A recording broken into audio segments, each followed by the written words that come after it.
भारत माता की जय। वंदे मातरम। मित्रों, मुझे तो नहीं बोलना चाहिए, मैं बहुत छोटा आदमी हूं, लेकिन कभी कभी अपने देश के कुछ संतों को सुन के देख के बड़ी दुख होता है। कभी कभी अपने संतों को सुन के बड़ी दुख होता है। और कुछ ही हैं जिन्हें जलन हो रही है बागेश्वर बाबा से। मैं बागेश्वर बाबा का पक्ष नहीं रख रहा हूं, लेकिन बागेश्वर बाबा पूज्य धीरेन्द्र शास्त्री जी ने जिस कार्य को किया है वो कार्य सबके बस का नहीं है। आप बैठे रहो मठों में, आप पूछते रहिए भगवान कृष्ण और राम को, आपके मठ तक ही वो रहे, अयोध्या में मंदिर ना बने।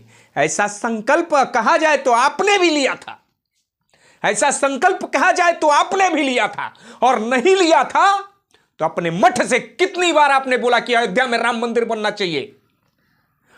अपने मठों से कितनी बार आपने बोला कि काशी और मथुरा मुझे मिलना चाहिए। आज यदि युवा संत निकल करके ये बोलने का संकल्प लिए हैं तो उन्हें उनके मनोबल को गिराने का काम किया जा रहा है। ये ठीक नहीं है। भगवान माफ नहीं करने वाले हैं। हम छोटे हैं, हमें सिखाया जाए। हम छोटे हैं, हमें बताया जाए। हम यदि किसी काम को कर रहे हैं तो ठीक है, आप बड़े हैं, मेरे पास तक नहीं आ सकते, लेकिन मुझे संदेश देके बुलाया जाए, मैं ना आऊं तब तो। लेकिन दुर्भाग्य है कि कुछ संत ऐसे हैं जो मान चुके हैं कि मैं ही मठाधीश हूं, जो मैं कहूंगा वही होने वाला है। आप ही लोगों का कहना तो होते आ रहा है, आप ही लोगों का कहना तो होते आ रहा है। 1947 में भारत आजाद हुआ और भारत की आजादी के बाद भी मठ मंदिर टूटते रहे। हमारे देवताओं को कलंकित किया जाता रहा, हमारी संस्कृति पे उंगलियां उठती रहीं, लेकिन आप सिर्फ उसी मंदिर तक भगवान को पूजते रहे। उनकी जन्मभूमि नहीं मिलनी चाहिए, वो जहां तपस्या किए वो स्थान नहीं मिलना चाहिए। दुर्भाग्य है कि ऐसे विचार आज भी भारत में पल रहे हैं। क्षमा चाहता हूं, मैंने इतना कुछ बोला है, लेकिन कई संतों को हमने सुना। धीरेन्द्र शास्त्री जी नारा लगा रहे हैं, जात पात की करो विदाई, हम सब हिंदू भाई भाई। अरे भाई, अपने मन से भी आप समझ सकते हैं कि वो जो बोल रहे हैं उनके कहने का मतलब यही है कि जात पात की करो विदाई, हम सब हिंदू भाई भाई। समाज में घर से बाहर निकलने के बाद ये जो जाति जाति हम रट के बैठे हैं, इसकी विदाई करनी है, न कि अपने कागज से अपनी जाति की विदाई कर देनी है, न कि अपने आंगन से अपने जाति की विदाई कर देनी है। क्या महाराज, बोलते बोलते इतना भी नहीं समझ में आया कि क्या बोल रहे हैं। इतना बड़ा जन सैलाब हिंदू रक्षा के लिए यदि खड़ा हुआ है तो उसे राजनीतिक बता रहे हैं। गजब।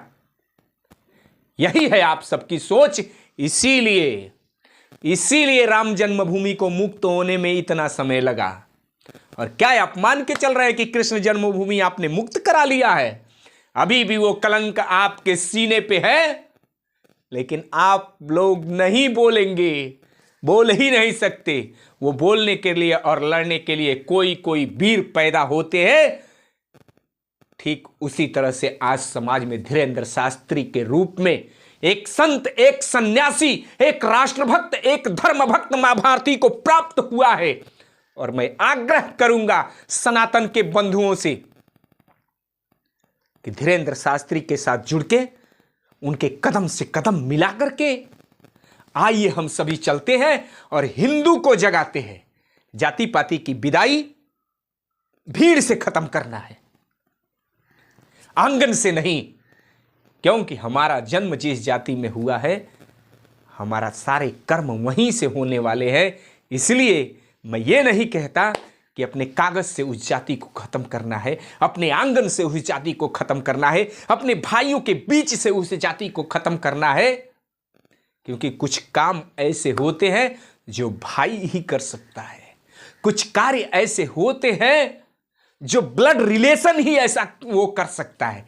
इसलिए मेरे बंधुओं, उसको वो हमारा जो है वो रहेगा, लेकिन समाज में हम जाति नहीं, हिंदू हैं और हिंदू ही रहेंगे। और इन संतों के बहकावे में नहीं आना है, जो राम के लिए नहीं बोल सकते, जो कृष्ण के लिए नहीं बोल सकते, जो राष्ट्र के लिए नहीं बोल सकते, हम उनको क्यों सुनने जाएं।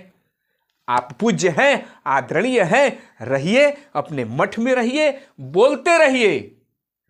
लेकिन हमसे यदि कोई गलती हो रही है तो संदेश देके मठ में बुलवाइए और समझाइए कि ऐसे नहीं, ऐसे होगा। स्वागत है, लेकिन चैनल पे आकर के यदि ऐसा कुछ बोलेंगे तो हमारा मनोबल टूटेगा और भारतीय संस्कृति को कहीं ना कहीं से कमजोर करने का काम आपके द्वारा कर दिया जाएगा। इसलिए क्षमा चाहता हूं यदि ज़्यादा बोला हूं और ठीक बोला हूं तो इस पर अमल किया जाए। भारत माता की जय। वंदे मातरम।